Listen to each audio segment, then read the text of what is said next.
বাংলাদেশ স্বাধীন হবার পর অনেক রকমের ঘটনার সাক্ষী হয়েছে এই দেশের মানুষ। ক্ষমতার পালাবদলে আসছে নতুন সরকার। সম্প্রতি এক সময়ের বন্ধু প্রতিম প্রতিবেশী ভারত ও বাংলাদেশের মধ্যে কয়েক মাস ধরে ফুঁসতে থাকা উত্তেজনা সম্প্রতি প্রকাশ্যে এসেছে। এরই মধ্যে বাংলাদেশের অন্তর্বর্তী সরকারের সঙ্গে সম্পর্ক পুনঃস্থাপনে সবচেয়ে বেশি দৃষ্টি কেড়েছে পাকিস্তান। ভারত বিরোধী মনোভাবকে কাজে লাগাতে দেশটি ইতোমধ্যেই বেশ কিছু পদক্ষেপ নিয়েছে, শুরু করেছে বাণিজ্য। এরই মধ্যে পাকিস্তান থেকে দ্বিতীয় দফায় সরাসরি জাহাজ আসছে বাংলাদেশে, আর এতে করেই দিন দিন যেন উদ্বেগ বাড়ছে ভারতের। বাংলাদেশের সাথে পাকিস্তানের সম্পর্ক সবসময় একটা সংবেদনশীল বিষয় ছিল। 1971 সালের ইতিহাস বিবেচনায় এ নিয়ে আলোচনা রাজনীতি কম হয়নি। তবে দুদেশের মধ্যে সম্পর্ক ভয়াবহ অবনতি ঘটে আওয়ামী লীগ আমলে, বিশেষত যুদ্ধ অপরাধের বিচারের প্রেক্ষাপটে। বাংলাদেশের প্রতিবেশী দেশ ভারত। 3 দিক থেকে দেশটির সাথে বাংলাদেশের সীমানা রয়েছে।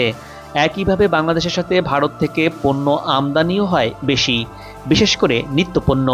আবার বাংলাদেশের উন্নয়নে ভারতের বিনিয়োগও নেহাত কম নয়। তবে শেখ হাসিনা সরকারের পতনের পর নানা পরিবর্তনের মতো এখানেও কিছুটা ভিন্নতা দেখা যাচ্ছে। আভাস পাওয়া যাচ্ছে সম্পর্কের নতুন রসায়নের। এই যেমন দীর্ঘদিন পর হলেও পাকিস্তানি পণ্য আমদানির ক্ষেত্রে লাল তালিকা থেকে বাদ দিয়েছে বাংলাদেশ সরকার। প্রধান উপদেষ্টা হিসেবে দায়িত্ব নেয়ার পর ডক্টর মোহাম্মদ ইউনূসকে অনেক দেশের মতো শুভেচ্ছা জানিয়েছে পাকিস্তানও। বাংলাদেশে পাকিস্তানের দূতাবাসের বেশ তৎপরতা দেখা গেছে গেল কয়েক মাসে। বাংলাদেশিদের জন্য ভিসা ফি বাদ দিয়েছে পাকিস্তান, দেয়া হয়েছে অন অ্যারাইভাল ভিসার সুবিধাও, অর্থাৎ ভিসা ছাড়াই বাংলাদেশিরা পাকিস্তানে যেতে পারবেন। অন্যদিকে করাচি টু ঢাকা সরাসরি ফ্লাইট চালুর আগ্রহ দেখিয়েছে দেশটি। ডক্টর মোহাম্মদ ইউনূসের নেতৃত্বাধীন অন্তর্বর্তী সরকারের সঙ্গে পাকিস্তানের ঘনিষ্ঠতা বেড়েই চলেছে। দুই দেশের এমন সম্পর্কের নতুন মাত্রা যুক্ত করেছে জলপথ। এবার পাকিস্তান থেকে সরাসরি পণ্যবাহী জাহাজ বাংলাদেশে এসেছে। এটি ছিল বিগত 40 বছরের মধ্যে দুই দেশের মধ্যে প্রথম সামুদ্রিক যোগাযোগ। গত মাসে পাকিস্তানের করাচি বন্দর থেকে সরাসরি এসেছিল পণ্যবাহী জাহাজ বাংলাদেশে। 1 মাস না যেতেই বাংলাদেশে আসছে আবারও সেই পাকিস্তানি জাহাজ। দেশের ইতিহাসে দ্বিতীয়বারের মতো পাকিস্তান থেকে সরাসরি চট্টগ্রাম বন্দরে আসছে কন্টেইনারবাহী জাহাজ MV ইউয়ান জিওয়ান ফা জং। গত 11 ডিসেম্বর দেশটির করাচি বন্দর থেকে 825টি কন্টেইনার নিয়ে জাহাজটি রওনা দেয়। সবকিছু ঠিকঠাক থাকলে শুক্রবার বা শনিবার চট্টগ্রাম বন্দরে পৌঁছানোর কথা রয়েছে এই জাহাজটির। সংশ্লিষ্ট সূত্রে জানা গেছে, জাহাজটিতে আসা কন্টেইনারগুলোতে পোশাক শিল্পের কাঁচামাল, ভোগ্য পণ্য, মূলত রাসায়নিক ও খনিজ পদার্থ রয়েছে। এর আগে একই জাহাজ 370 কন্টেইনার নিয়ে গত 11 নভেম্বর চট্টগ্রাম বন্দরে পৌঁছে। বাংলাদেশে দ্বিতীয়বার পাকিস্তানি জাহাজ আসায় এ নিয়ে উদ্বেগ বাড়ছে ভারতের। প্রথমবার পাকিস্তান থেকে চট্টগ্রাম বন্দরে সরাসরি জাহাজ আসার খবরে দেশ জুড়ে আলোচনার সৃষ্টি হয়। যদিও এর আগে পাকিস্তান থেকে চট্টগ্রাম পণ্য আনা নেওয়া হতো, তবে আগে হতো তৃতীয় কোনো বন্দরের মাধ্যমে। আগামীতে জলপথে দুই দেশের বাণিজ্যিক সম্পর্ক আরও বাড়বে বলে আশা করছেন ব্যবসায়ীরা। এতে করে দুই দেশের সম্পর্ক আরও মজবুত হবে বলে মনে করছেন তারা। সরাসরি পাকিস্তান ও বাংলাদেশের মধ্যে দ্বিপক্ষীয় বাণিজ্য ও ব্যবসায়িক সম্পর্কের উন্নয়নে একটি বড় অগ্রগতি হিসেবে কাজ করবে বলে মনে করছে পাকিস্তান। এই উদ্যোগ বাণিজ্যের গতি বাড়ানোর পাশাপাশি দুই দেশের ব্যবসায়ীদের মধ্যে নতুন সুযোগ সৃষ্টি করবে বলে মনে করে দেশটি। অথচ গেল 4 মাস আগেও দুই দেশের সম্পর্ক ছিল তিক্ত। বিশেষজ্ঞরা বলছেন, বাংলাদেশের চট্টগ্রাম এবং মোংলা এই দুইটি প্রধান বন্দরে গত 5 দশক ধরে পাকিস্তানের জন্য নিষিদ্ধ ছিল। এ কারণে দুই দেশের মধ্যে বাণিজ্য সিঙ্গাপুর বা কলম্বোয় ট্রান্সশিপমেন্টের মাধ্যমে করা হতো। আওয়ামী লীগ শাসন আমলে বাংলাদেশের সাথে পাকিস্তানের বাণিজ্যিক সম্পর্ক অনেকটা বন্ধই ছিল। পাকিস্তান থেকে বাংলাদেশের আমদানি তালিকার মধ্যে রয়েছে তুলা, কাপড়, বিভিন্ন রাসায়নিক, খনিজ ও ধাতব উপাদান, বৈদ্যুতিক সামগ্রী ও যন্ত্রপাতি। আর বাংলাদেশ থেকে পাট ও পাটজাত পণ্য, hydrogen peroxide, synthetic fibre, textile সামগ্রী, চিকিৎসা সামগ্রী সহ বেশ কিছু জিনিস পাকিস্তানে রপ্তানি হয়। পাকিস্তানের সরকারি তথ্য মতে 2023 সালে বাংলাদেশ থেকে পাকিস্তানে রপ্তানি হয়েছে 6,33,00,000 বেশি পণ্য। পাকিস্তান থেকে বাংলাদেশে আমদানি হয়েছে 65,05,00,000 বেশি পণ্য। অন্যদিকে বাংলাদেশি শিক্ষার্থীদের উচ্চ শিক্ষার জন্য স্কলারশিপ দেওয়ার আগ্রহ দেখিয়েছে পাকিস্তান। এরই মধ্যে স্কলারশিপে 100 বাংলাদেশিকে পাকিস্তানে উচ্চ শিক্ষা অর্জনের সুযোগ দেওয়ার বিষয়টিরও অনুমোদন দিয়েছে দেশটির সরকার। দীর্ঘ সময় সম্পর্ক স্থবির থাকার পর পাকিস্তান ও বাংলাদেশের এমন সম্পর্ক নিয়ে নতুন আশাবাদ দেখছে দুই দেশ। বিশ্লেষকরা বলছেন, ডক্টর ইউনূস ক্ষমতায় আসার পর বাংলাদেশ সম্পর্ক পুনর্বিন্যাস করছেন।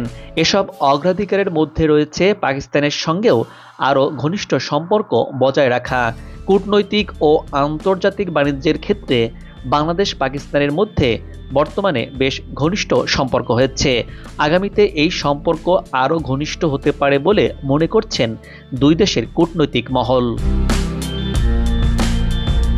পাকিস্তানের সাথে সম্পর্ক উন্নয়নের ব্যাপারে ইতিবাচক দিক রয়েছে বাংলাদেশেরও। এদেশের শিক্ষা প্রতিষ্ঠানে পাকিস্তানের শিক্ষার্থী পড়তে আসবে।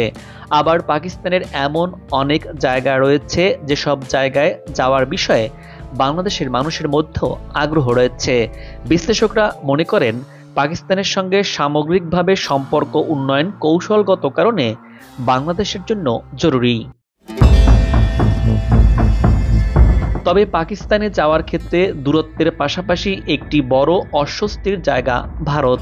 যেহেতু বাংলাদেশের 3 দিক দিয়ে ভারত, ফলে বাংলাদেশের মানুষের কম খরচে যাতায়াত ও চিকিৎসার জন্য ভারতে আসা যাওয়া করে বেশি। বাণিজ্যের ক্ষেত্রেও একই বিষয় ঘটে। ভারতের পূর্ব এবং পশ্চিমাঞ্চলীয় দুই প্রতিবেশী দেশ বাংলাদেশ ও পাকিস্তানের মধ্যে সরাসরি সামুদ্রিক সংযোগ চালু হওয়া কিংবা দুই দেশের মধ্যে সম্পর্ক আরও ঘনিষ্ঠ হওয়ার পথে আরও এক ধাপ এগিয়ে গেছে। এতে করে বাংলাদেশের দক্ষিণ পূর্ব উপকূলের কাছাকাছি থাকায় ভারতীয় উত্তর পূর্বাঞ্চলীয় রাজ্যগুলোতে অস্থিতিশীলতা ছড়িয়ে পড়ার আশঙ্কা করছে ভারত।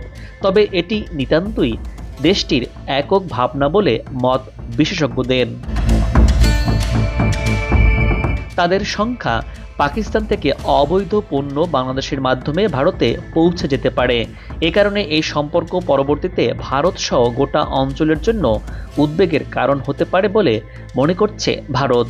একবার পাকিস্তানের ভিসা করা হলে পরবর্তীতে ভারত যেতে গেলে জটিলতা সৃষ্টি হতে পারে, এমন অস্বস্তির জায়গাও রয়েছে এদেশের মানুষের মধ্যে। ভারতের উদ্বেগের বিষয় হচ্ছে, পাকিস্তান বাংলাদেশের এই নতুন ঘনিষ্ঠতার কারণে আঞ্চলিক নিরাপত্তার উপর নেতিবাচক প্রভাব পড়তে পারে। তবে ভারত পাকিস্তান সংঘাতময় সম্পর্কের কারণে এ অঞ্চলের অনেক কিছু বাধা হয়ে রয়েছে।